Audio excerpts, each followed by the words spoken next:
Voici les titres qui seront développés dans ce journal. Au parc des expositions, le ministre des Affaires étrangères et de la coopération internationale et son collègue en charge de la communication ont animé une conférence de presse sur la situation actuelle marquée par une cabale médiatique contre notre pays.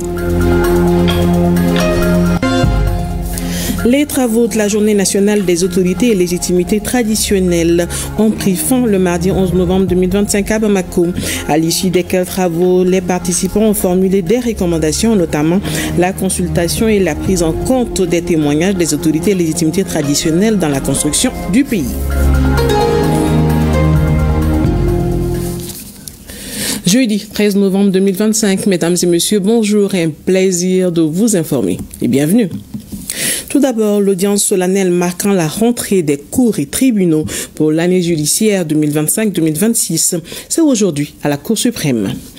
Placé sous la présidence du général d'armée, le président de la transition, chef de l'État et président du Conseil supérieur de la magistrature, cette cérémonie d'ouverture a réuni l'ensemble de la famille judiciaire autour d'un thème d'une brûlante actualité. Le contrôle juridictionnel des finances publiques, facteur de bonne gouvernance. Thème qui revêt d'un caractère scientifique pour la famille judiciaire à travers le partage des résultats et recherches effectuées autour de la thématique. Cette rentrée intervient à un moment important pour la justice financière de notre pays, marquée par la création de la Cour des comptes, symbole d'une volonté affirmée d'assainir la gestion des ressources publiques et de renforcer la transparence dans l'action de l'État. Vous aurez plus de détails dans la grande édition de 20h avec Garibou Pérou et Adama Kamara. Je vous l'annonçais à l'instant dans les titres au parc des expositions de Bamako. Le ministre des Affaires étrangères et son collègue ministre de la Communication ont animé une conférence de presse sur la situation actuelle marquée par une cabale médiatique contre notre pays. Ils ont rappelé les efforts consentis par les autorités. Bemba Sibi nous en dit plus. Ici, c'est le Mali, nous sommes bien à Bamako. Voilà, et nous ne sommes pas encerclés, nous sommes en toute liberté. C'est en ces termes que le ministre des Affaires étrangères et de la coopération internationale a entamé son intervention. L'image réelle du Mali en total déphasage avec celle que certains médias internationaux véhiculent à longueur de journée. Les FAMA évoluent en toute autonomie et engagent des résultats au quotidien. Les groupes armés terroristes sont acculés à telle enseigne qu'ils ont changé d'approche en s'attaquant aux industries, aux chantiers routiers et maintenant aux citernes de carburant. L'objectif est de créer la panique, voire le chaos. Mais les pronostics ont tous échoué.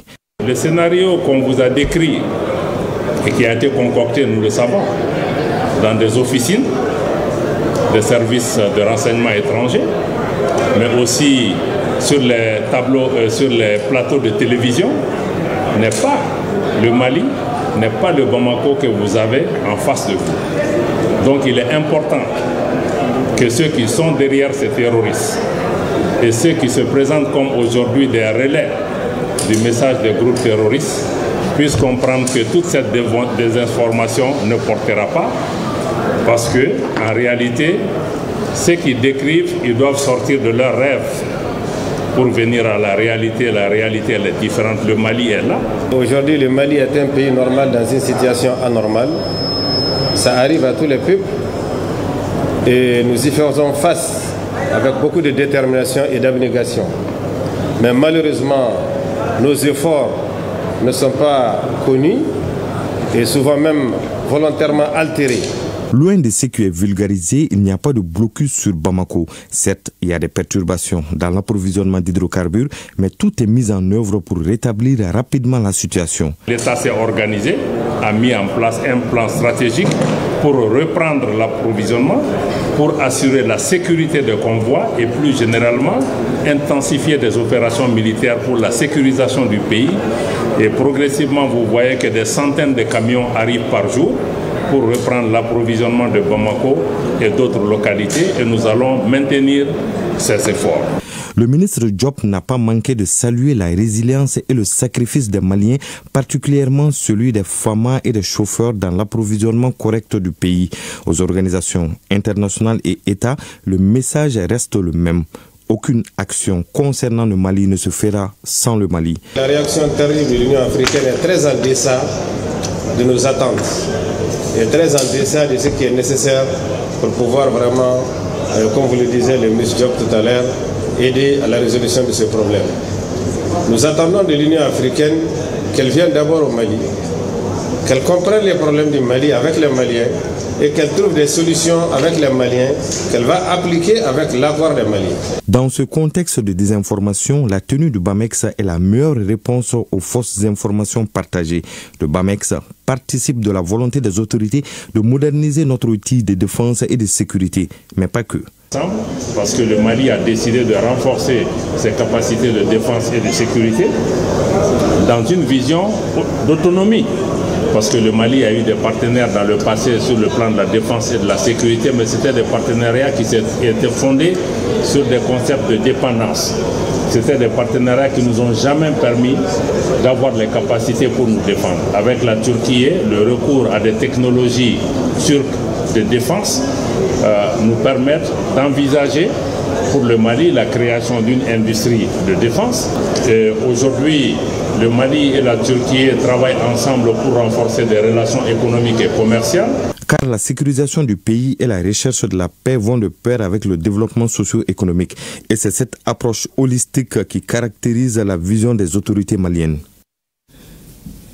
Les travaux de la Journée nationale des autorités et légitimités traditionnelles ont pris fin mardi 11 novembre 2025 à Bamako, à l'issue desquels travaux les participants ont formulé des recommandations, notamment la consultation et la prise en compte des témoignages des autorités et légitimités traditionnelles dans la construction du pays. C'est un reportage de Youssouf Diakité et Idrissa Traoré.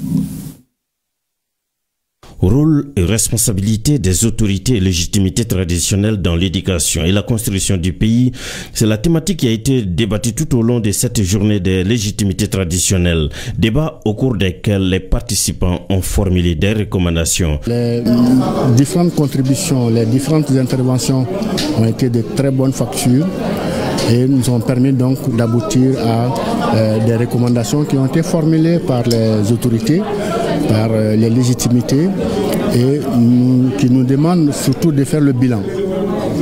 Après 4 années d'édition, qu'est-ce qu'on en dit, qu'est-ce qu'on en fait, qu'est-ce qu'on peut retenir et sur quelle base on peut aller désormais.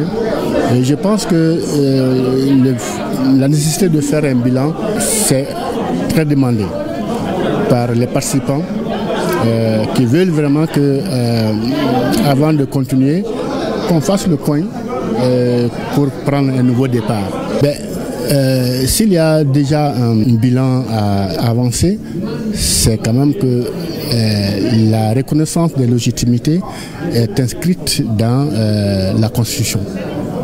Le recours aux valeurs sociétales, je ne dirais pas le retour, mais le recours aux valeurs sociétales est extrêmement importante et est de plus en plus présente dans la tête de beaucoup de gens aujourd'hui. Le département de la culture rassure que l'opérationnalisation des recommandations formulées sera au cœur des priorités du département au bonheur des experts culturels et du pays. Prestation de serment du DG UNESCO à la 43e conférence générale de l'UNESCO à Samarkandé en Ouzbékistan. La journée a été marquée par la prestation de serment du nouveau directeur général, l'Égyptien Khaled El Enani, élu le 6 novembre dernier, s'est engagé devant la conférence à accomplir sa mission dans le respect des valeurs et principes de l'organisation. Envoyé spécial, Yaya Konaté, Abdul Salam Bambara. Un engagement à servir une cause, celle de la paix dans le monde et du dialogue des civilisations. Devant la famille UNESCO réunie en Ouzbékistan, l'Égyptien Khaled El Enani prête serment en sa qualité de directeur général. Professeur d'égyptologie depuis plus de 30 ans, ancien directeur de musée, ancien ministre des Antiquités et du Tourisme de son pays, membre de plusieurs sociétés savantes, l'homme a bien le profil de l'emploi. Désormais aux commandes de la maison UNESCO, il entend mettre l'organisation au service des États membres. Cela en protégeant le droit à l'éducation pour tous, y compris dans les zones de conflit, en faisant progresser une science ouverte, progressiste et inclusive, en mettant la culture au service de la prospérité et en œuvrant à la défense de l'intégrité de l'information dans le domaine public. À cela, il faut ajouter les 2 priorités globales de l'organisation, à savoir la priorité Afrique et l'égalité des genres. Je ne commettrai pas l'erreur de croire que le nombre de voix portées à ma candidature s'attache à ma personne. Il exprime une espérance envers une mission immense pour laquelle vous me trouvez aujourd'hui animé d'une détermination infrangible. Faire de l'UNESCO un lieu de construction de la paix durable dans un monde dominé par les inégalités et les divisions.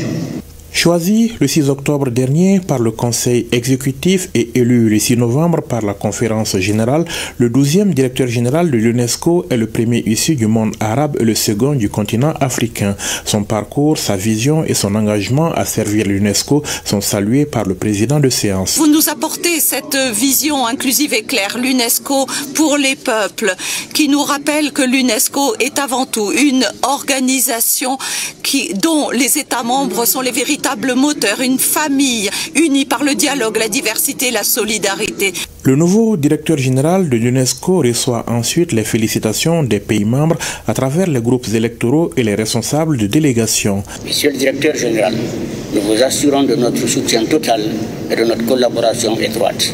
Nous sommes convaincus que sous votre leadership, l'UNESCO poursuivra et confortera chacun de ses mandats et atteindra avec le concours de tous de nouveaux sommets et de nouveaux mandats. Le cap est donc fixé pour le nouveau directeur général qui prendra ses fonctions au lendemain de la conférence générale le 15 novembre.